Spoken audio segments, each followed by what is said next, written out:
فاتحہ۔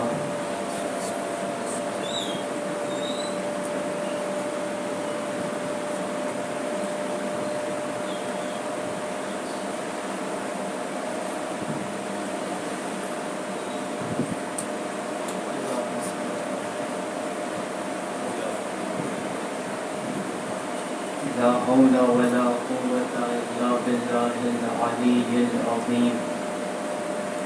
أعوذ بالله من الشيطان الرجيم۔ بسم الله الرحمن الرحيم۔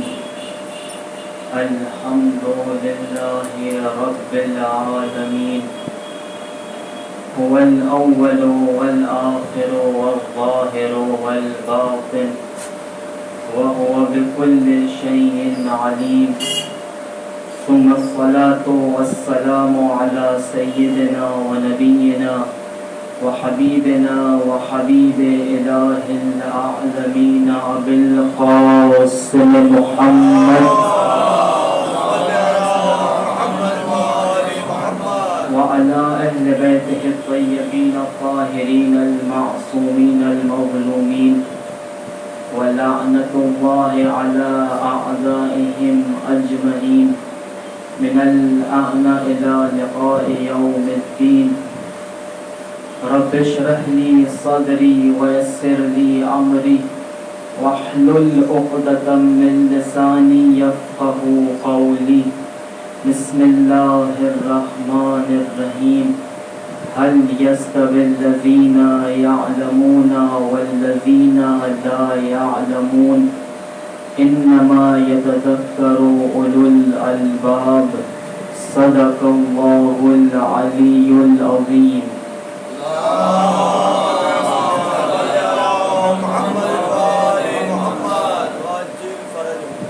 خداوند متعال کا شکر ہے کہ اس نے ہمیں بہت ساری نعمتیں عطا فرمائی،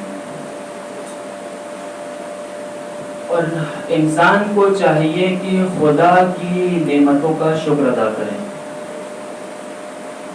اور نعمت کا جو شکر ادا کرنے کا جو بہترین طریقہ ہے وہ یہ ہے کہ جو نعمت دی گئی ہے اس سے صحیح استفادہ کیا جائے، ورنہ صرف زبان سے شکر ادا کرنا کافی نہیں ہوگا۔ اور یہ جو طریقہ ہے یہ عملی طریقہ ہے۔ مثلا خدا نے ہمیں نعمت دی ہے یہ آنکھیں، یہ خدا کی ایک عظیم نعمت ہے۔ اب اگر جس کی آنکھ ضائع ہو جاتی ہے وہ جانتا ہے کہ اس کی عظمت کیا تھی۔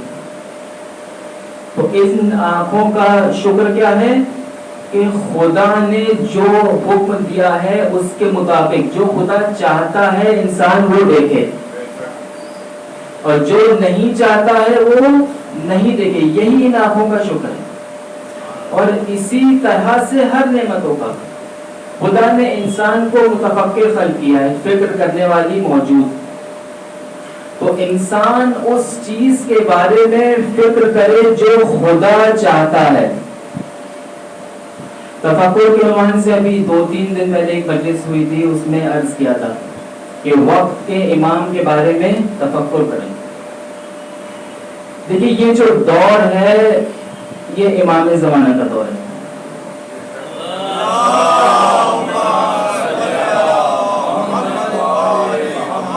تو ابھی جو خدا کا فیض پہنچنے کا جو واسطہ ہے وہ کیا ہے؟ امام کے ذریعے خدا کا فیض ہم تک پہنچتا ہے، صحیح؟ ابھی اس وقت اگر آپ کسی بھی معصوم سے توسل کریں گے تو آپ کو وہ آپ کی جو بھی حاجت ہوگی، جو بھی مشکل ہوگی وہ امام کے واسطے سے آپ کو دیا جائے گا۔ اور جو کہتے ہیں امام کے ذریعے سے آپ کی جو بھی حاجت ہوگی، جو بھی مشکل ہوگی وہ امام کے ذریعے، کسی بھی معصوم سے آپ توسل کریں، حتیٰ توسل کریں بی بی زہرا سلام علیہا سے، اگر آپ بیوی سے بھی توسل کرتے ہیں تو آپ کی جو بھی مشکل ہوگی وہ حل ہوگی امام کے ذریعے سے۔ ایران کا ایک واقعہ ہے، ایران میں ایک شہر ہے کرج جو ہے وہ تہران کے نزدیک ہے۔ اس شہر میں ایک شخص ہوتا ہے متدین، اور مالدار بھی ہوتا ہے، دیندار بھی ہوتا ہے اور مالدار بھی ہوتا ہے، تو وہ قصد کرتا ہے کہ 1 مہینے کے لیے جائے زیارت کرنے مشہد میں جائے، 1 مہینے وہیں رہے، یعنی ابھی کوئی کام جو بھی اس کا ہے سب کچھ بند، 1 مہینے جا کے مشہد میں رہے اور امام رضا کی زیارت کرے۔ اب یہ جاتا ہے شخص امام کی زیارت کرنے 1 مہینے کے لیے، پہلے یا دوسرے دن ہی اس کا جو بھی پیسہ ہوتا ہے وہ چوری ہو جاتا ہے، پہلے دن یا دوسرے دن ہی جو بھی پیسہ لاتا ہے، 1 مہینے کے لیے رکنا ہوتا ہے اس کو، تو پہلے دوسرے دن ہی اس کا جو پیسہ ہوتا ہے وہ چوری ہو جاتا ہے۔ اب یہ شخص سیدھا جاتا ہے امام رضا کے پاس، امام رضا کی زری کے پاس جاتا ہے اور کہتا ہے کہ دیکھیں میں ان سے گلائی نہیں کر سکتا، توجہ کرنا کہ میں ان سے نہیں چاہتا کہ میں ان سے مانگوں، میں آپ کا مہمان تھا، میرا پیسہ چوری ہو گیا، میں آپ کا مہمان تھا، تو آپ ہی اس مسئلے کو حل کریں۔ تو وہ یہ کہہ کے باہر آ جاتا ہے، 6 گھنٹے 7 گھنٹے تقریباً گزر جاتے ہیں، کوئی خبر ہی نہیں، دوبارہ جاتا ہے اور امام سے کہتا ہے دیکھیے میں عرض کروں میں کسی سے کہوں گا نہیں، اور پیسہ تو دیکھیے جا چکا ہے، اب میں بھوکا الگ ہوں، بھوک الگ لگی ہوئی ہے۔ تو وہ ذہن میں ہی ہوتا ہے، خواب دیکھتا ہے، اس کو نیند آ جاتی ہے بھوک سے، خواب دیکھتا ہے کہ امام رضا ہیں خواب میں،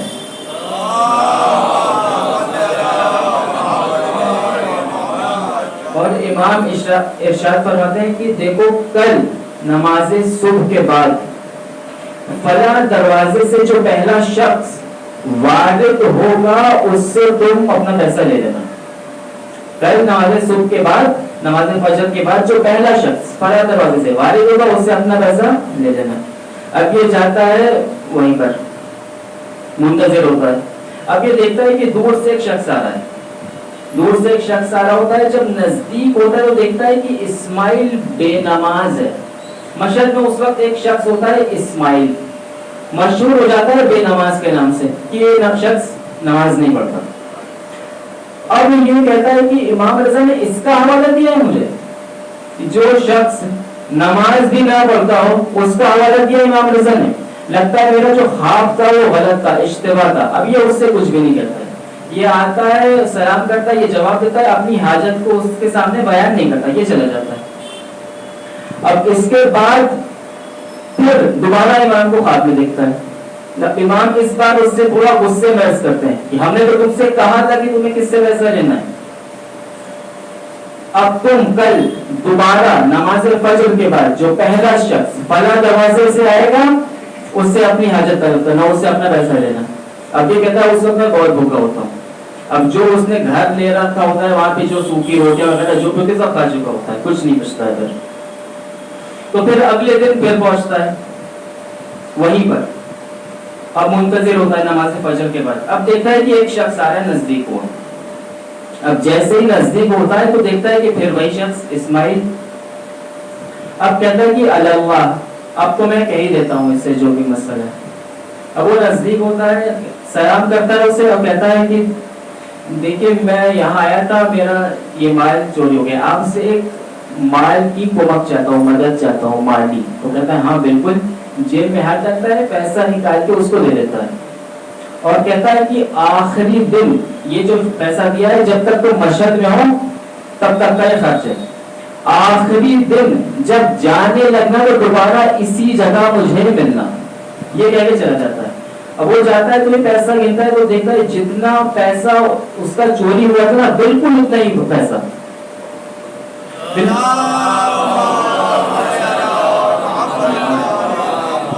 بالکل اتنا ہی پیسہ۔ تو اب بھی یہ چلا جاتا ہے، اب یہ 1 مہینہ پورا گزر جاتا ہے، آخری دن دوبارہ یہ وہیں پہ آ جاتا ہے۔ اب یہ دیکھتا ہے کہ ایک شخص آ رہا ہے، نزدیک ہوتا ہے، دیکھتا ہے وہی اسماعیل ہے۔ اب یہ آتا ہے، سلام کرتا ہے، بنا کوئی بات چیت کرے اس کا سامان اٹھاتا ہے اور ایک طرف چل پڑتا ہے اور کہتا ہے میرے پیچھے آؤ۔ یہ اس کے پیچھے جانے لگتا ہے، اسی شخص کے، اسماعیل کے۔ اب یہ حرم سے باہر نکلتا ہے، پھر جاتا ہے ایک گلیوں میں جانے لگتا ہے، پتلی پتلی گلیوں میں۔ تو یہ تھوڑا سا ڈرتا بھی کہ بھائی اتنا تو بھی نہیں جانتا ہوں میں اس کو، یہ کہاں لے کے جا رہا ہے بالاخر مجھے. تو کہتا ہے نہیں بالاخر امام رضا نے حوالہ دیا تو چلو چلتے ہیں. تو جاتا ہے کہ پتلی پتلی گلیوں میں ایک دروازے کے پاس جا کے بیٹھ جاتا ہے. دروازے کے پاس بیٹھتا ہے سیڑھی پہ، اور جو اس کا سامان ہوتا ہے اس کو ہاتھ میں لیتا ہے بالکل محکم، اور کہتا ہے آؤ میری پیٹھ پہ بیٹھ جاؤ. کہتا ہے آؤ میری پیٹھ پہ میرے پیٹھ پہ آ کے بیٹھ جاؤ. یہ کہتا ہے خدا نے مجھے پیر دیے، میں چل سکتا ہوں، میں تمہاری پیٹھ پہ کیوں بیٹھوں؟ تو یہ کہتا ہے نہیں میری پیٹھ پہ بیٹھو آ کے. اب یہ آتا ہے اس کی پیٹھ پہ بیٹھ جاتا ہے. اب یہ جو اسماعیل بے نماز کا یہ کھڑا ہوتا ہے اس کے سامان کو، اب یہ جو بیان کرتا ہے کہ اللہ اکبر، میں نے دیکھا کہ طی الارض کو میں اپنی آنکھوں سے دیکھ رہا تھا کہ کس طی الارض کو میں نے اپنی آنکھوں سے دیکھا کہ 2-3 قدم چلا اور دیکھا ایک باغ میں پہنچ گیا. طی الارض سے کرامت ہوتی ہے اولیاء خدا کی کہ وہ کہیں سے بھی جب بھی چاہیں ایک مکان سے دوسرے مکان تک پہنچ جاتے ہیں. اب سوچیے مشہد سے کرج 1000 کلومیٹر، 1000 کلومیٹر. کرج جو ہے وہ تہران کے نزدیک ہے. تو اب یہ پہنچ جاتا ہے ایک باغ میں. اب یہ کہتا ہے کہ مجھے تم سے 1-2 سوال پوچھنے ہو. تو کہتا ہے پوچھو. کہتا ہے کہ پہلے تم یہ بتاؤ جب ہم نے تم سے پیسہ مانگا تھا تو تم نے اتنا پیسہ ہی کہاں سے دیا جتنا اس سے چوری ہوا تھا؟ تو یہ کہتا ہے کہ تم نے امام رضا سے دعا نہیں کی تھی؟ کہاں دعا تو کی تھی. کہا امام رضا نے امام زمانہ سے کہا تھا، امام زمانہ نے مجھے اس کام کے لیے معمول کیا.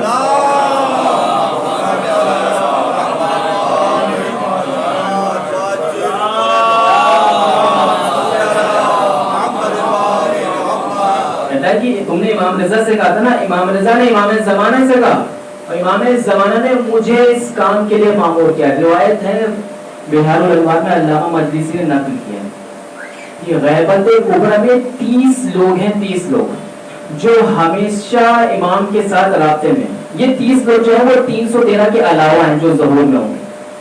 یہ معمولی لوگ ہیں. کوئی ایک جب مر جاتا ہے تو اس کے بعد ایک دوسرا شخص آ جاتا ہے. تو کہتا ہے کہ یہ امام کے معمولی میں سے. پھر کہتا ہے ایک سوال اور بتاؤ، تمہاری عظمت جو میں نے خود دیکھی، اپنی آنکھوں سے دیکھی تمہاری عظمت کو، صحیح، تو لوگ تمہیں بے نماز کیوں کہتے ہیں؟ بے نماز کیوں کہتے ہیں؟ کہتا ہے لوگوں نے میری زیادہ تر نماز دیکھی نہیں، میں زیادہ تر نماز امام زمانہ کے پیچھے پڑھتا ہوں.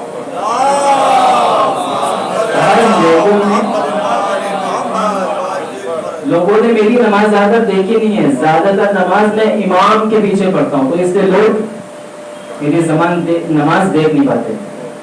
تو سمجھ رہے ہو بھی اس عالم میں کیا گزر رہا ہے بھی ہم کو معلوم ہی نہیں ہے. اس عالم میں کیسے کیسے لوگ ہیں جو امام سے رابطے میں، کیا گزر رہا ہے بھی ہم بالکل بے خبر ہیں.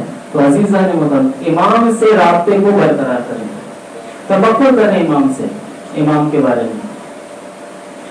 تو جس آیت کی تلاوت کی هل يستوي الذين يعلمون والذين لا يعلمون، اس نے عرض کیا تھا کہ یعلمون سے جو علم مراد ہے وہ علم توحید ہے.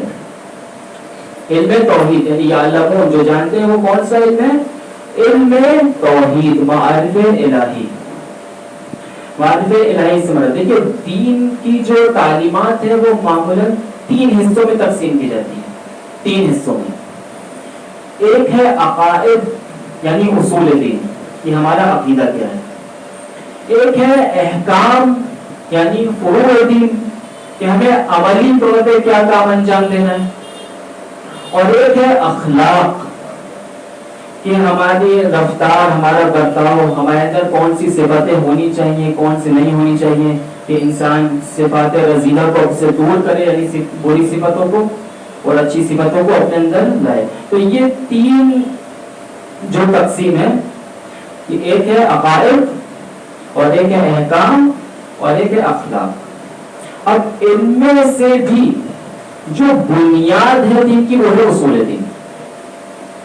اصول دین جو ہے وہ بنیاد ہے، اساس ہے دین کی اصول دین. اور اصول دین میں سے بھی جو اساسی ترین رکن ہے وہ ہے توحید. توجہ رکھنا ہے. جو اساسی ترین رکن وہ ہے توحید. امیر المومنین علی ابن ابی طالب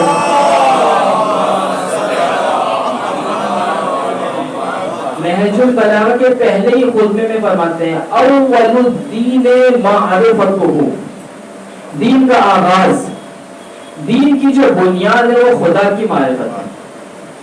صحیح، خدا کی معرفت یعنی توحید کی معرفت ہے دین کی جو بنیاد ہے. اب دیکھیے اصول دین میں تقلید نہیں ہے.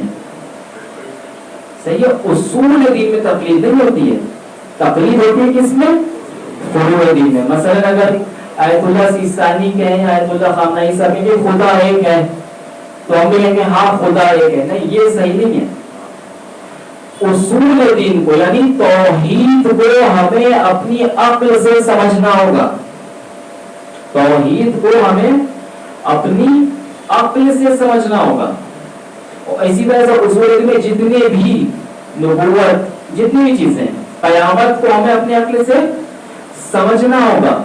ایک مرتبہ سلوات پڑھیں محمد. تو اصول دین میں تقلید نہیں، یعنی اصول دین پہ ہمارا یقین ہونا چاہیے. صحیح. اور میں آپ کے سامنے یقین کی تعریف عرض کروں گا اور اس کے مقابل میں کیا ہے وہ بتاؤں گا. تو یقین کی جو تعریف کی جاتی ہے وہ یہ کہ ایسا اعتقاد، ایسا عقیدہ جو واقع کے حقیقت کے مطابق ہو.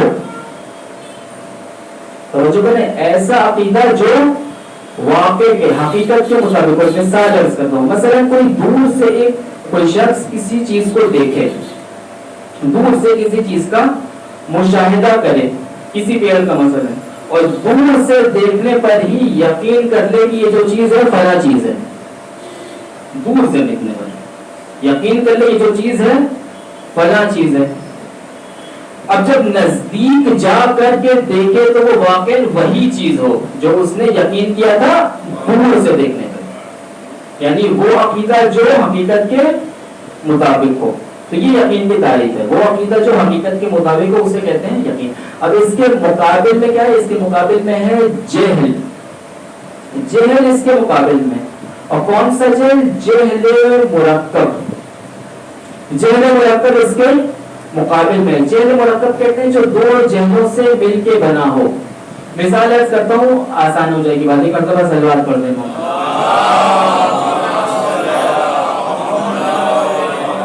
جہل مرکب، اب کوئی شخص دور سے، توجہ رکھیے گا، کوئی شخص دور سے کسی چیز کا مشاہدہ کرے، دیکھے اور یقین کرے، اعتقاد کرے کہ یہ فلاں چیز ہے. صحیح. اور پھر نزدیک جا کے اس کو دیکھے ہی نہ، نزدیک جا کے نہ دیکھے، دور سے دیکھنے پر ہی عقیدہ بنا لے کہ یہ فلاں چیز ہے. اور دراصل حقیقت میں جو اس نے عقیدہ بنایا ہے وہ نہ ہو، وہ عقیدہ اس کا نہ ہو. تو دیکھیے یہ دو جہل ہو گئے. ایک تو واقع کا جہل ہے، حقیقت سے دور ہے، اور دوسرا اس بات کا بھی جہل ہے کہ اس کو یہ بات پتہ ہی نہیں ہے. توجہ کرنا، ایک یعنی نہیں جانتا ہے اور اس کو اس چیز کا بھی علم نہیں ہے کہ وہ نہیں جانتا ہے. دیکھیے جہل کی دو قسمیں، ایک ہے جہل بسیط، ایک ہے جہل مرکب. جہل بسیط یعنی نہیں جانتا ہے لیکن جانتا ہے کہ وہ نہیں جانتا ہے. مثلا ہم لوگ کو زیادہ تر یہاں لوگوں کو عربی زبان نہیں آتی، تو ہمیں عربی زبان کا علم نہیں ہے، یا کوئی دوسری زبان، جرمنی کی زبان علم نہیں ہے، لیکن ہمیں اس چیز کا کوئی علم ہے کہ ہمیں یہ چیز نہیں آتی. لیکن جہل مرکب کیا ہے کہ وہ نہیں جانتا ہے اور پھر نہیں جانتا ہے کہ اس کو نہیں جانتا ہے. یہ انسان کا سب سے بڑا دشمن ہے. کیوں؟ کیونکہ یہ علم کے باپ کو بند کر دیتا ہے. توجہ کرنا ہے، علم کے باپ کو بند کر دیتا ہے. کیوں؟ کیونکہ اپنی دانش میں یہ بہت جانتا ہے، اپنے آپ کو عالم سمجھتا ہے. جب انسان اپنے آپ کو عالم سمجھے گا تو کبھی سیکھنے جائے گا؟ کبھی سیکھنے جائے گا ہی نہیں. تو توجہ کرنا ہے، جہل مرکب سے بچیں. اکثر لوگ دین میں اس چیز میں گرفتار ہیں. جہل مرکب میں اکثر لوگ پہلے تو دین کا علم نہیں ہوگا، اس کے بعد وہ سوچتے ہیں کہ وہ دین کے بہت بڑے عالم ہیں، توجہ کر لیں. تو یہ دیکھیے میں نے تعریف عرض کی یقین کی، اور پھر یقین کے مقابل میں ہے جہل مرکب. اب آپ کے سامنے یقین کی کچھ منزلیں طے کروں گا، پھر اسے ایک نتیجے تک پہنچنا ہے. میں نے پہلے عرض کیا تھا کہ اصول دین میں تقلید نہیں ہے، توحید کو تو یقین ہونا چاہیے، عقل کے ذریعے ہمیں توحید کو سمجھنا ہوگا. تو یقین کی پہلی منزل، یقین کی پہلی منزل ہوتی ہے علم الیقین.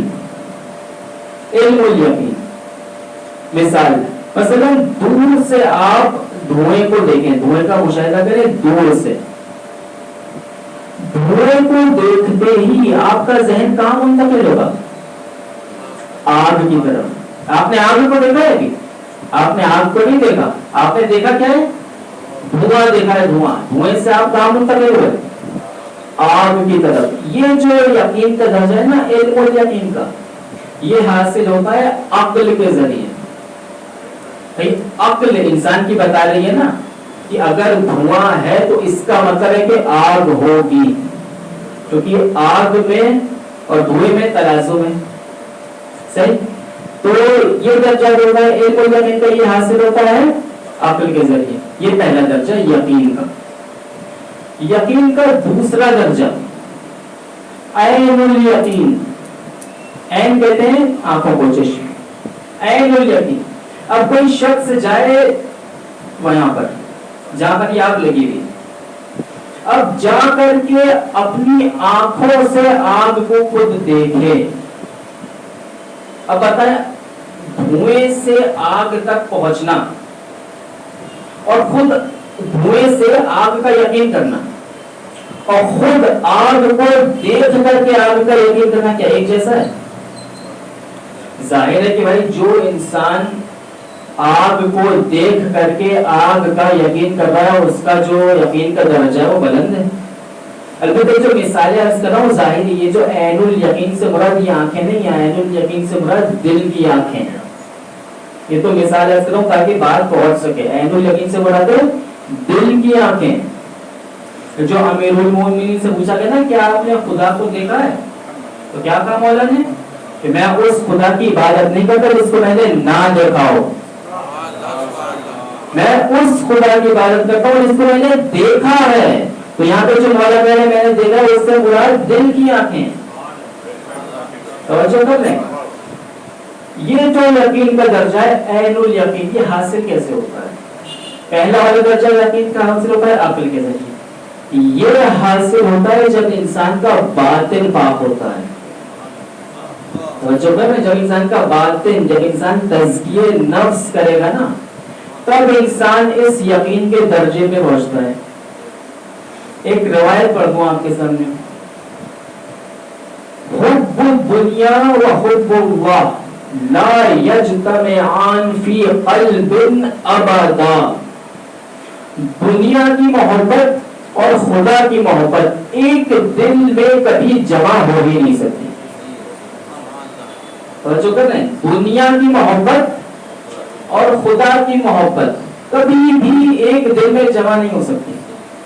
یعنی اگر کسی کے دل میں 1% بھی، توجہ رکھیے گا، کسی کے دل میں اگر 1% بھی دنیا کی محبت ہے نا تو اس کے دل میں 1% بھی خدا کی محبت نہیں آ سکتی. یعنی جب دل پوری طرح سے دنیا کی محبت سے خالی ہو جائے گا تب خدا کی محبت آئے گی. تو بعض لوگ جو یہ خدا کی محبت کو درد کرتے ہیں تو ہوتا کیسے ہے؟ مثلا آج کوئی سچے دل سے کھڑا ہو کہ نماز شب پڑھے، خدا کی عبادت کرے سچے دل سے، اور خدا کی محبت کو درد بھی کرتا ہے، تو یہ ہوتا کیسے؟ اسے کہتے ہیں حال. عرفان میں اس کو کہا جاتا ہے حال، اور اس کے بعد ہوتا ہے مقام. یہ حال جو ہوتا ہے وہ مقام میں تبدیل ہو جاتا ہے. حال کیا ہے کہ جب وہ اس نے نماز کے لیے کھڑا ہوا نا وہ، تو اس وقت اس کے دل میں خدا کی محبت نہیں تھی، یعنی دنیا کی محبت نہیں تھی. تو اس وقت وہ خدا کی محبت کو درک کر رہا ہوتا ہے، سمجھتا ہے. جب تو خدا کی محبت کب آتی ہے؟ جب انسان کی دل سے دنیا کی محبت بالکل ختم ہو جاتی ہے. تو یہ دو درجے ہو گئے یقین کے. ایک عین الیقین، پہلا علم الیقین، پھر عین الیقین. تیسرا ایک اور درجہ ہے وہ ہے حق الیقین. حق الیقین. حق الیقین کے مثال عرض کروں, دو مثال دیکھیے آپ لوگ کے ذہن میں ہوگی. پہلے دھوئیں کے ذریعے پہنچا تھا آگ تک, دوسرا آگ کو دیکھ کے اس نے یقین کیا تھا آگ کا. اب یہ جو حق الیقین کا درجہ ہے نا, یہ کیا ہے؟ یہ انسان ایسا ہے کہ انسان آگ میں ہاتھ کو ڈال کے آگ کی حرارت کو محسوس کر کے آگ کا یقین کرے. اب جو انسان آگ کو دیکھے اور جو انسان آگ کی حرارت کو دیکھ کے آگ کو محسوس کرے, دونوں کے درجے میں فرق ہے نہیں ہے؟ یقیناً فرق ہے. تو یہ حق الیقین کا درجہ کیسے حاصل ہوتا ہے؟ حق الیقین کا درجہ اولیاء خاص کے لیے ہے. یہ تب حاصل ہوتا ہے جب انسان فنا کی منزل سے گزر جاتا ہے اور بقا کی منزل تک پہنچ جاتا ہے. عرفان کی دو آخری منزل ہوتی ہیں, فنا فی اللہ, بقا باللہ. فنا فی اللہ یعنی خدا کی ذات میں فنا ہو جانا, اور پھر خدا کی ذات میں باقی رہنا. فنا فی اللہ, بقا باللہ. تو یہ جو حق الیقین کا درجہ ہے, یہ جب انسان فنا کی منزل سے گزر جاتا ہے تب اس درجے میں پہنچتا ہے حق الیقین تک. تو دیکھیں تین یہ یقین کے درجے بیان کیا آپ کے سامنے, علم الیقین, عین الیقین, حق الیقین. اب اس کو ہمیں تطبیق دینی ہے کس پہ؟ توحید پہ. تین درجے بیان کیے نا. توحید میں کیا ہے؟ یقین ہونا چاہیے عقلی طور پہ. انسان کے لیے توحید میں اصول دین میں تقلید نہیں ہے. اب اگر توحید کے معاملے میں کوئی انسان ان تینوں یقین کے درجے میں سے کسی پہ بھی نہ ہو تو اس کی توحید خطرے میں. سمجھ رہے نا؟ اصول دین میں میں نے پہلے عرض کیا تھا کہ اصول دین میں تقلید نہیں ہے, تقلید فروع دین میں.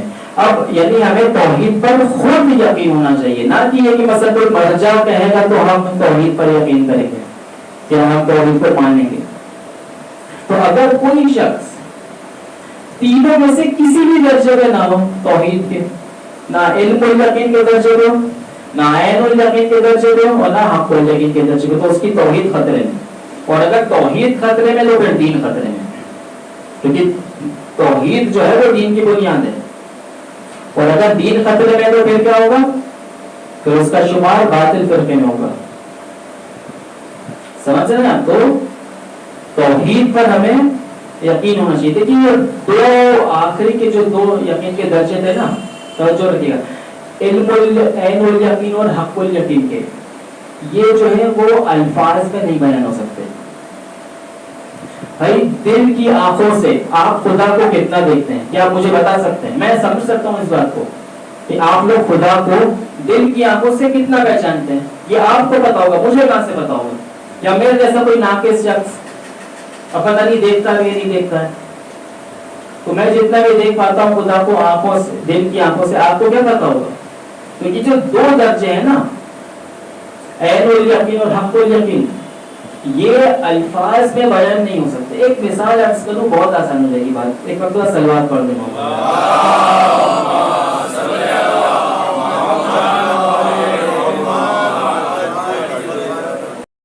آپ نے گلاب کے پھول کی خوشبو سونگھی ہوگی, استشمام کی ہوگی کہ گلاب کے پھول کی خوشبو کیسی ہوگی. اب اگر آپ سے کوئی کہے کہ کیسی خوشبو ہوتی ہے بیان کرو, آپ الفاظ میں بیان نہیں کر سکتے. بیان کر سکتے ہیں؟ کوئی کہے گا اچھی ہوتی ہے, اچھی تو ہوتی ہے, ہوتی کیسی ہے؟ گلاب کے پھول کی خوشبو کیسی ہوتی ہے؟ الفاظ نہیں ہے بیان کرنے کے لیے, تو محسوس چیز بتا رہا ہوں. صرف حس میں سے ہم حس کرتے ہیں نا, گلاب کو ناک و ناک سے استشمام کرتے ہیں. جب یہ ایک گلاب کی پھول کی خوشبو الفاظ میں بیان نہیں ہو سکتی تو خدا کا عشق کیسے الفاظ میں بیان ہو سکتا ہے؟ سمجھ رہے ہیں آپ؟ تو خدا یہ جو دو درجے بیان کی, یہ خود تجربہ کرنا ہوگا انسان کو. اب جیسے گلاب کی خوشبو کی مثال دی, اب اس کا حل کیا ہے؟ اب کوئی شخص جائے باہر سے گلاب کا پھول لائے, آپ کو دے دے, دیکھیے سونگ لیجیے, ایسی ہوتی ہے. اب جیسا ہی استشمام کریں گے آپ کو پتا چلے گا ہاں ایسی ہوتی ہے, الفاظ نہیں ہے. تو جو دل کی آنکھوں سے انسان خدا کو دیکھتا ہے, الفاظ نہیں ہے, خود ہی دیکھتا ہے, خود ہی اس کو پتا ہے. سمجھ رہے ہیں؟ اور حق الیقین کا درجہ تو میں نے بیان کیا اور بہت بلند ہے. جو امیر المومنین نے کہا ہے نا کہ لو کشف الغطاء مزددت یقینا، کہ اگر پردے میری آنکھوں سے اٹھا لیے جائیں تو علی کے یقین میں اتنا سا بھی اضافہ نہیں ہوگا. یہ ہے حق الیقین کا درجہ جو قرآن میں قاب قوسین کی منزل ہے نا، کہ رسول اللہ معراج پہ گئے تھے کہ 2 کمانوں کا فاصلہ تھا، وہ ہے حق الیقین کا درجہ. تو عزیز توحید میں ہمیں یقین کرنا ہوگا، اور یقین کے میں نے 3 مراحل آپ کے سامنے عرض کیا. اب ایک بات اور عرض کروں اسی کے سامنے. اب شیطان کیا کرتا ہے اس کے مقابل میں؟ شیطان کیا کرتا ہے؟ شیطان چاہتا ہے کہ ہمیں یقین نہ ہونے دے. توجہ کر رہے ہیں؟ شیطان چاہتا ہے کہ ہمیشہ ہمیں شک میں مبتلا رکھے. یقین کے مقابل میں کیا ہے؟ شک. تو شیطان کیا چاہے گا؟ کہ ہم شک میں مبتلا کریں. پہلے شیطان چاہتا ہے کہ انہیں مسلمان مت ہونے دو، کہ کافر رہیں بہتر ہے. صحیح. اس کے بعد اگر کوئی مسلمان ہو گیا تو پھر کیا کام کرے گا شیطان؟ اگر مسلمان ہو گیا چلو اہل عمل ہونے نہیں دوں گا، تو پھر اہل عمل ہونے سے روکے گا کہ مسلمان ہو گئے ہو مسلمان ہی رہو، عمل مت کرنا. اب اہل عمل ہو گئے، اب کیا کرے گا؟ اخلاص پہ کام کرے گا. چلو عمل تو کر لو، اس میں ریا کو شامل کر لو. توجہ کرتے ہیں؟ تو شیطان یہی کرتا ہے. پہلے مراتب ہے نا، پہلے چاہے گا کہ مسلمان نہ ہو، مسلمان ہو گئے تو پھر اب اہل عمل مت بننا، اور اہل عمل بن گئے تو پھر اخلاص پہ کام کرے گا. اور شیطان چاہتا ہے کہ انسان کو ہوا و ہوس، خواہشات نفسانی میں گرفتار رکھے. شیطان کا یہ کام ہے. ایک حدیث قدسی ہے، وہ عرض کروں آپ کے سامنے. ایک مرتبہ سلوات پڑھ دوں.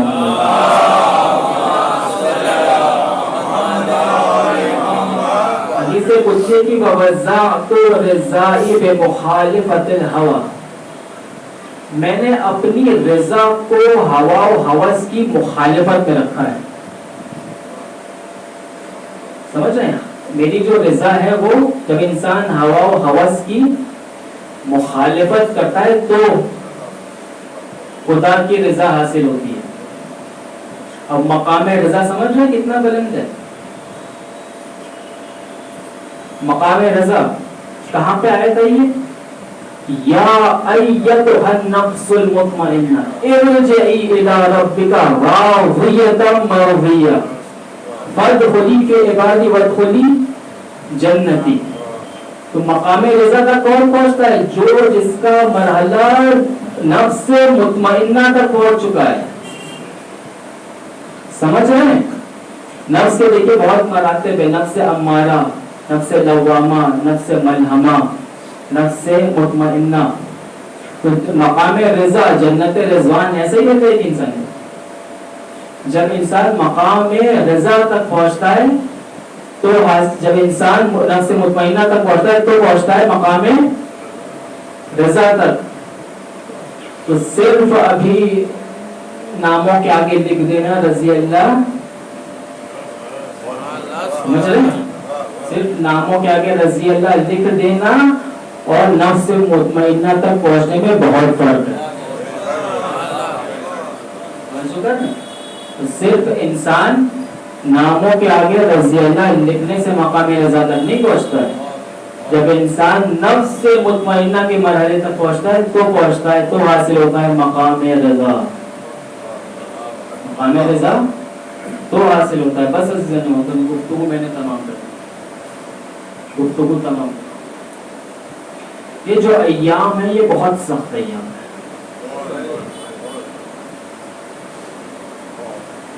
یہ بہت سخت ایام ہے آج کے. اب حسین کا امتحان ختم ہو چکا، اب زینب کا امتحان شروع ہو گیا ہے. اب زینب کا امتحان ہے، اب حسین کا امتحان ختم ہو گیا. جب مولا علی کو ضربت لگی ہے نا تو مولا جب گھر تک پہنچے ہیں، جملہ سنیں گے مولا نے کیا کہا؟ مولا نے کہا بیٹا حسن بیٹا حسن ایک کپڑا لاؤ، میرے سر پہ جو خون ہے نا اسے صاف کر دو، بیٹا میرے سر میں جو خون ہے نا اسے صاف کر دو۔ اگر میری بیٹی زینب اسے دیکھے گی نا تو برداشت نہیں کر سکے گی۔ مولا زینب کا اتنا خیال ہے آپ کو، آپ کے سر پہ ایک زخم کا مولا، اور آپ کو زینب کا اتنا خیال ہے نا۔ کربلا میں آگے دیکھیے زینب نے کتنے زخم دیکھے ہیں، کبھی زینب اکبر کے زخم کو دیکھتی ہیں، کبھی زینب قاسم کے زخم کو دیکھتی ہیں، کبھی زینب عباس کے بازوؤں کو دیکھتی ہیں، کبھی زینب اپنے ماجائے حسین کے لاشوں کو پانے کو دیکھتی ہیں۔ اجرکم اللہ اجرکم اللہ۔ ایک خطیب نے ایک عجیب جملہ کہا، بہت سخت جملہ کہا، تو مجھے تعجب ہوتا ہے کہ زینب امام حسین کی شہادت کے بعد کیسے زندہ رہی، کیسے زینب زندہ رہی، مجھے تعجب ہوتا ہے۔ مسئلہ یہ سے بھائی کریں گے، جناب زینب نے وقت کے امام کو ذبح ہوتے دیکھا ہے، مسئلہ سے بھائی کریں گے، وقت کے امام ہے نا حسین، جناب زینب نے اپنے بھائی حسین کو آنکھوں سے ذبح ہوتے دیکھا ہے۔ عزیزان محترم، یہ جو کہتا ہے کہ امام زمانہ خون کے آنسو ہوتے ہیں، ایک عالم کے خواب میں آئے امام، عالم کے خواب میں آئے امام، کہا مولا آپ نے خود فرمایا ہے کہ آپ خون کے آنسو ہوتے ہیں، کون سا غم ہے مولا جو آپ خون کے آنسو ہوتے ہیں؟ کہا اکبر کا غم ہے۔ کہا نہیں، اگر اکبر ہوتے تو وہ بھی خون کے آنسو ہوتے۔ کہا عباس کا غم ہے۔ کہا نہیں، اگر عباس ہوتے تو وہ بھی خون کے آنسو ہوتے۔ کہا اگر حسین کا غم ہوگا؟ کہا نہیں، اگر حسین ہوتے تو وہ بھی خون کے آنسو ہوتے۔ تو پھر وہ کون سا ہے؟ کہا وہ غم ہے میری چھوٹی زینب کی اسیری کا، علی کی بیٹی اسیر ہو جائے، یہ بہت بڑا غم ہے۔ ہم مولا سے کتنی محبت کرتے ہیں امیر المومنین سے، علی کی بیٹی اسیر ہو گئی، قیامت برپا ہو گئی، علی کی بیٹی اسیر ہو جائے بہت بڑا غم ہے۔ عزیزان محترم، یہ بس عزیزان محترم، اب جناب زینب کس طرح سے سوار ہوئی ہیں یہ آپ کے سامنے عرض کروں۔ 11 محرم کو جب تمام بیویاں سوار ہو گئی، بچے سوار ہو گئے، امام زین العابدین سوار ہو گئے، اب زینب نے دیکھا اب کوئی نہیں ہے جو مجھے سوار کرے، اب کوئی سوار کرنے والا نہیں ہے۔ ہاں زینب کو اس وقت مدینہ ضرور یاد آیا ہوگا، مدینہ ضرور یاد آیا ہوگا۔ جب زینب مدینے سے چلی ہے نا، جب زینب گھر کے باہر آئی ہے تو عباس نے کہا، تمام کے اصحاب بھی موجود تھے نا، تو عباس نے کہا تمام لوگ اپنی آنکھوں کو بند کر لو، اب علی کی بیٹی زینب آ رہی ہے۔ اب علی کی بیٹی زینب جیسے ہی آئی، عباس آگے آ گئے، علی اکبر آ گئے، قاسم آ گئے، خود حسین کھڑے ہو گئے، اور کس شان سے جناب زینب کو سوار کرا رہے ہیں، محمل پہ بٹھا رہے ہیں۔ امام حسین نے اپنی بہن کے بازوؤں کو تھاما، محمل میں سوار کیا۔